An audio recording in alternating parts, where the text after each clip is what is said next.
Hey, what's up, everyone? So, I wanted to quickly talk about the first week of methadone withdrawal. And I've been getting a lot of videos about what to expect and the timeline and such. So, one thing I want to say is that just like heroin withdrawal, there may be, if you go to websites and talk to doctors, many people will say heroin withdrawal happens from 5 to 7, day 5 to 7. But everyone's different. I mean, it can take 2, 3 weeks or longer. And it's the same thing with methadone withdrawal. I've heard of people who say that they never went through withdrawal, they were fine, which I don't know how I believe that, but there are people who say that, and some people who say that their withdrawal took about 3 months. And that's what mine was. Mine took 2 to 3 months. I started feeling normal about 6 months, no depression and all that stuff. So the first week, right?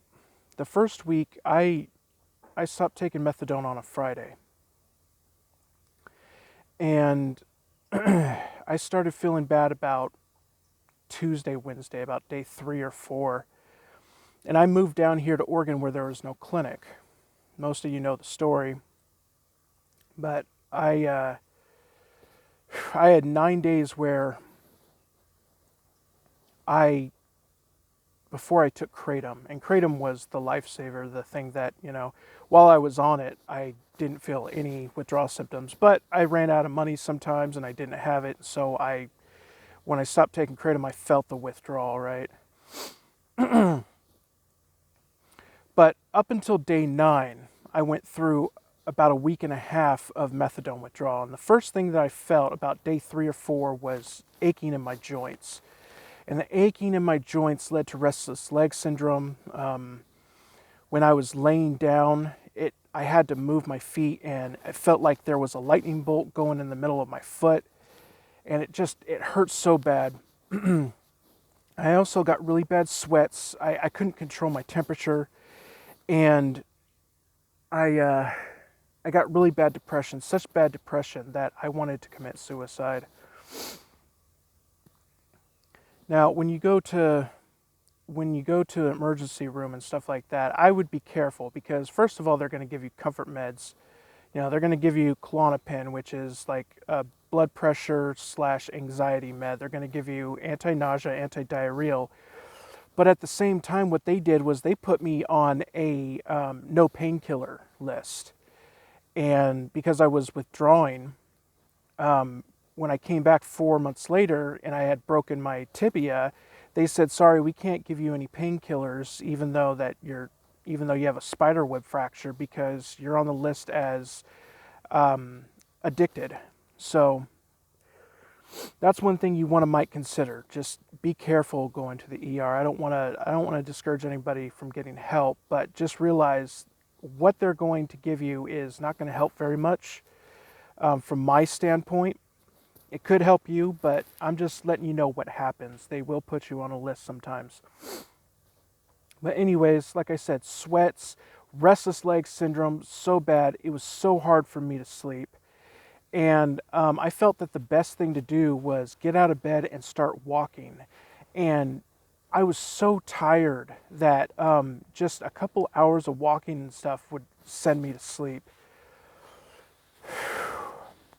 I'm just thinking back to it and how horrible it was. I mean, it was, like I said, I went through 2 deployments to Iraq, and methadone withdrawal was the worst thing I've ever went through, even though it was only 2 to 3 months, right? So anyway, like I said, I can't tell you when your withdrawal is going to happen. It could happen. I know people who hurt after 24 hours of not taking it every day at the clinic. They're going through withdrawal because they can only last one day. I know people who said I didn't start withdrawal for a week and a half after my last one. Everybody is different, so there's no one who can tell you the time frame. That's why all these videos online, it's hard to keep track of what is really going to happen with your body because we don't fully understand what methadone is. But anyway, I just wanted to clear that up, that it's one of those things that the first week is you're gonna have to feel it out. And like I said, if you can, try and look for kratom. If it's illegal where you are, try and buy it online or something like that. I'm not trying to get anybody in trouble, but it really helps. And if you have tried it and it doesn't work, then I would say try doing a taper, because a taper is much better than cold turkey. I would never suggest doing what I did, because I had to do it because I moved. Cold turkey jumping off of 70 milligrams is not good. But anyway, this video is getting long, so if you have any questions, hit me up in the comments. Like, subscribe, all that stuff, and I'll talk to you later.